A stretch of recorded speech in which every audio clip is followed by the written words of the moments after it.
Hey, welcome back to the channel. I'm Steve, your host. And in this episode of Sunday Side Build, we're starting Italeri's Leopard 1A4. Kit came out in 1977. A lot of good music in the 70s, a lot of bad music in the 70s, but looking forward to building this kit with you. Stay tuned. Hope you guys have a great day, and please don't forget to like, share, and subscribe. All right then, thank you. Okay, I started construction of Italeri's Leo 1A4, step one, and it's pretty straightforward. You've got brackets for the suspension. Now, it's a workable suspension. Nowadays, you have thin torsion bars going straight across, but this is pretty neat. I don't really recall this from the 70s in any other kits I work where you'd have working torsion bars. So we'll get into this, but these two pieces here, they mount. They're 1 and 2, and you just need to be careful because they are left and right-handed. So they're called out well in the instructions. The suspension itself, very nice.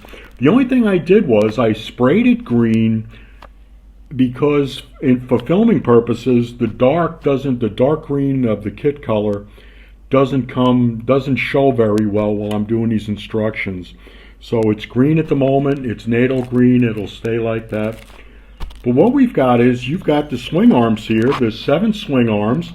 You've got 2 sets of swing arms for each side. You've got the set of swing arms that have the shock mounts, and you have the set of swing arms that don't have the shock mounts, and that's pretty straightforward. So you've got 3 forward, 2 aft, and 2 without the shock mounts in between, and that's both sides.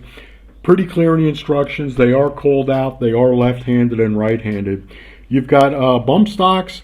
You've got a different bump stock here, and this one's different, but the rest of the 5, they're all the same, so just something to watch out for. This is a one-piece assembly. There's a sink mark here and there, but I don't think it's going to matter because it's going to get covered up with the idler. In the back, you've got the housing for the drive sprocket. One piece goes right in, not a problem.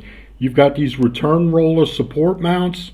They're all the same, but you have 2 that stand proud and 2 that are recessed. It's part number 7. And they're all the same. Just watch how you mount them, because there is a top and a bottom way to go in. So just something to look forward to. Flipping over to the other side, exactly the same thing. You've got the idler. You've got the same shock setup. You've got the same setup with the swing arms. The first 3 are the same.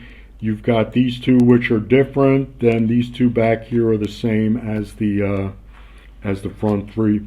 What's neat about it, though, you get a little bit of movement, which is pretty neat for the time. Not a lot of movement, but it's there. So it's kind of a neat feature, and I'm really looking forward to building this kit. We've got a lot of nice detail on the bottom. I don't know how accurate it is. Looks like you've got an escape hatch for the driver. You've got some access panels for the engines. I've dry fit the upper and the rear hull, and it looks like it fits pretty well. But please stay tuned while we're doing this, and follow us through this Sunday side build. You guys take care. Hans will play us out. I hope you guys have a great day. All right then, thanks.